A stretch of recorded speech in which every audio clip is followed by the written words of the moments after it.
Amados irmãos, vamos comentar o nosso segundo texto bíblico que nós encontramos no livro de 2 Samuel, capítulo 11 e o capítulo 2. Capítulo 11 diz assim: Davi comete um adultério e um homicídio.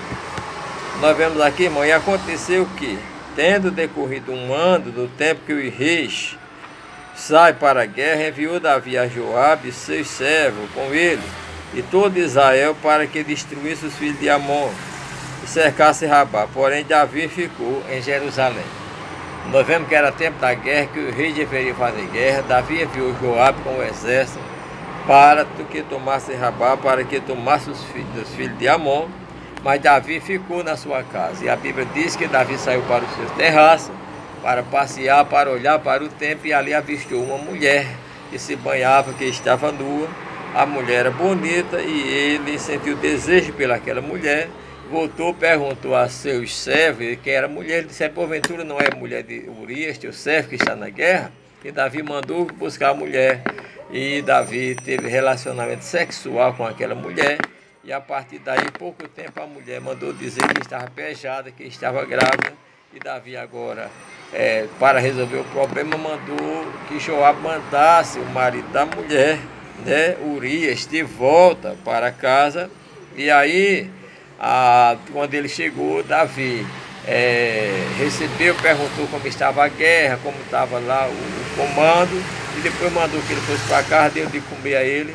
Mas a Bíblia diz que esse homem saiu e deitou-se na porta do rei, no aposento onde os servos do rei ficavam, e foram dizer a Davi: olha, Urias não foi para a sua casa, Urias dormiu lá na guarda.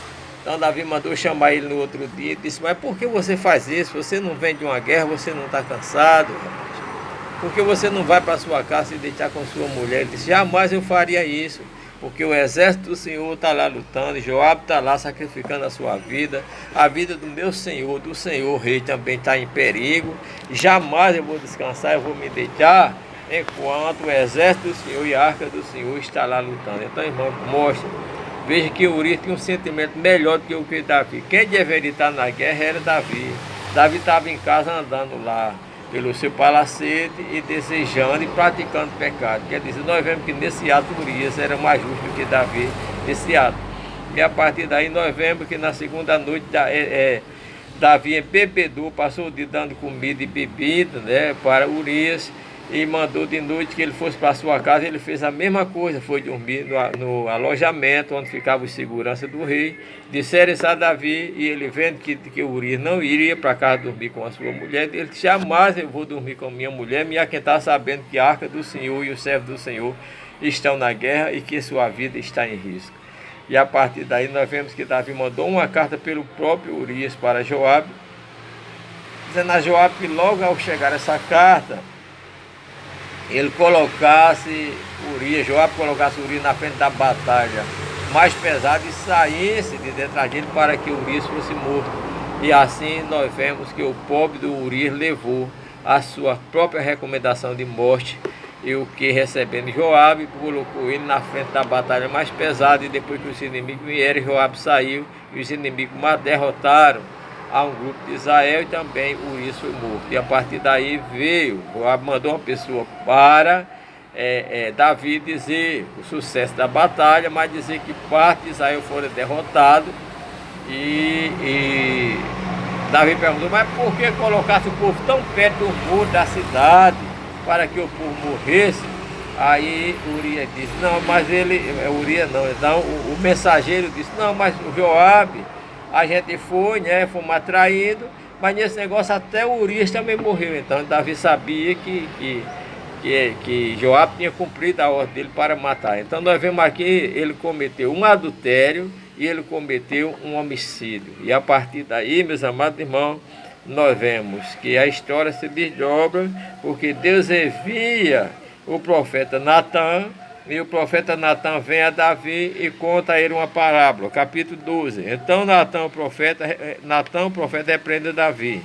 E o Senhor enviou a Natan a Davi, e entrando ele disse: havia numa cidade 2 homens, um rico e um pobre. Então ele contou a parábola dizendo que havia um homem rico que tinha muito gado, muitas ovelhas, e havia um pobre que tinha somente uma ovelhinha que criava como seu filho, no seu regaço, e comia da sua comida e dormia até dentro da sua casa.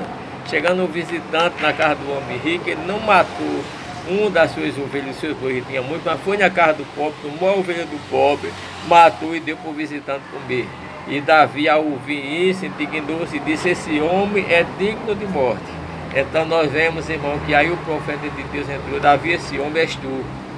O Senhor te disse que te tirou do meio do rebanho, te tirou do pastoril, te colocou para tu governar o seu povo Israel, te deu todas as mulheres de Israel, te deu a mulher do teu Senhor, e tu cheio de peixe como tu tá, rapaz, tu vai matar, tu vai cometer um adultério, né? Tu vai matar o marido da mulher, porque, irmão, antes de Deus mandar isso aqui, a Bíblia diz que aquilo que Davi fez foi mal aos olhos do Senhor. Está aqui no 11:27, a parte B.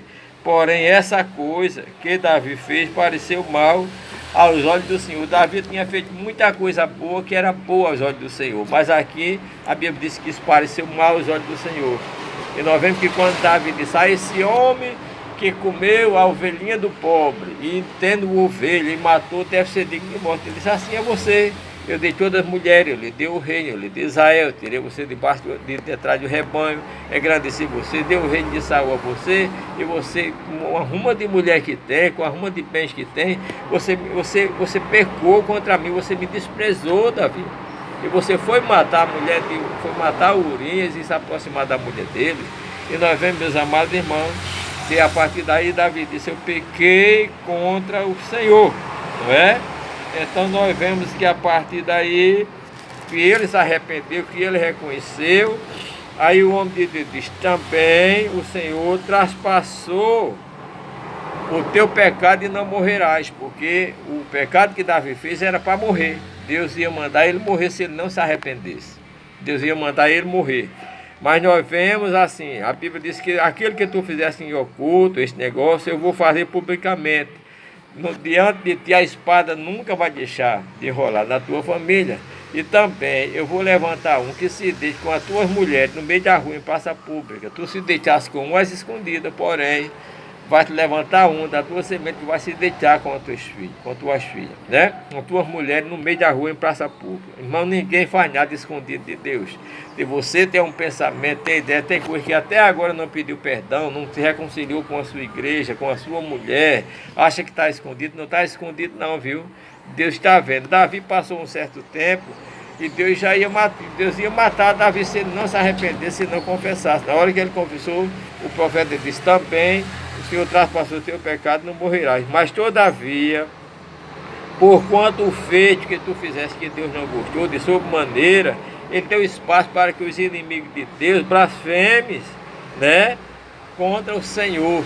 Mas, meus amados irmãos, um adultério, uma prostituição, um homicídio, um crente envolvido com roubo, com assalto, com venda de drogas, com negócio ilegal, um crente que não tem escrúpulo, que ababuca, que diz palavrão, que não tem uma vida de santidade, em vez de ele santificar o nome de Deus é blasfemado. Os inimigos de Deus, o diabo, juntamente com os opositores, vão dizer: olha, esse rapaz não é crente, essa mulher não é crente, como está adulterando, como deixou o marido, como tem duas mulheres, como tem dois namorados, né? Como vive roubando, como vive matando, como consome droga, como fala mal da vida dos outros, como não perdoa.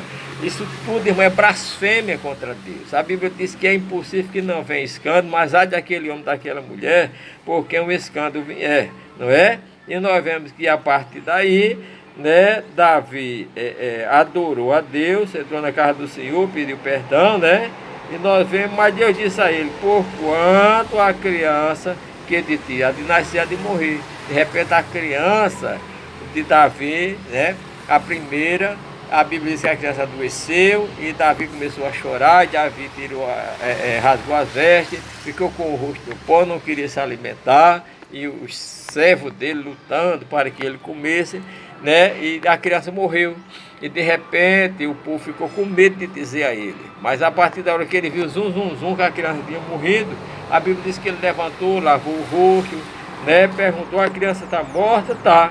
Então o povo disse, se admirou: sabe como é quando a criança estava viva, você estava chorando, você não queria comer, você não queria consolo, não queria nem saber, agora que a criança morreu, você vai se lavar e vai voltar a comer e voltou à normalidade. Aí ele disse uma coisa certa: eu irei à criança, mas ela, porém, não virá a mim. Estando ela viva, eu intercedi e buscava a Deus para que o Senhor cuidasse, tivesse misericórdia de mim, talvez ele se lembrasse de mim e dessa vida à criança. Mas agora que ela morreu, eu já não tenho mais o que fazer. É assim que nós devemos pensar, irmão. Nós não podemos ficar martirizados 1 ano, 2 anos, 3 anos, 10 anos, 20 anos, porque morreu um filho da gente, ou um marido, ou uma mulher, ou um pai, ou uma mãe. Né? Tem gente que fica em depressão o resto da vida, não quer mais morar da casa, muda de cidade. Irmão, nós devemos saber disso. Você deve chorar pela pessoa enquanto a pessoa está viva, enquanto você pode fazer, você intercede.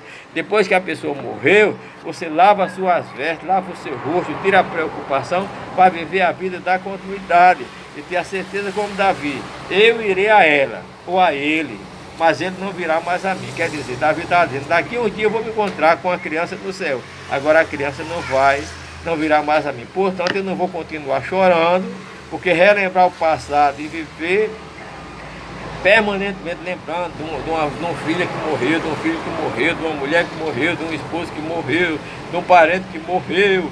Irmão, isso é reviver, sofrer pro resto da vida. Viver com depressão, não é assim que o crente faz. A mesma coisa quando morre uma pessoa da nossa família, não é certo estar se martirizando, causando escândalo, desmaiando. Nós temos que ter controle, porque nós sabemos que as pessoas, enquanto estiver viva, a gente faz o que puder. Agora, depois que morreu, nós temos que estar ativos, testificando de Jesus. É claro, todo mundo sente a perda de um parente que morre, todo mundo deve ter sentimento humano, mas não pode adoecer nem morrer porque o outro morreu. E nem ficar a vida toda dizendo que Deus é injusto porque tirou seu filho, sua filha, morreu um parente seu, um pai, uma mãe, uma filha. Não, irmão, Deus sempre é justo e nós sempre somos injustos. Deus sempre é perfeito e nós é quem somos falhos. Amém? Que Deus nos abençoe.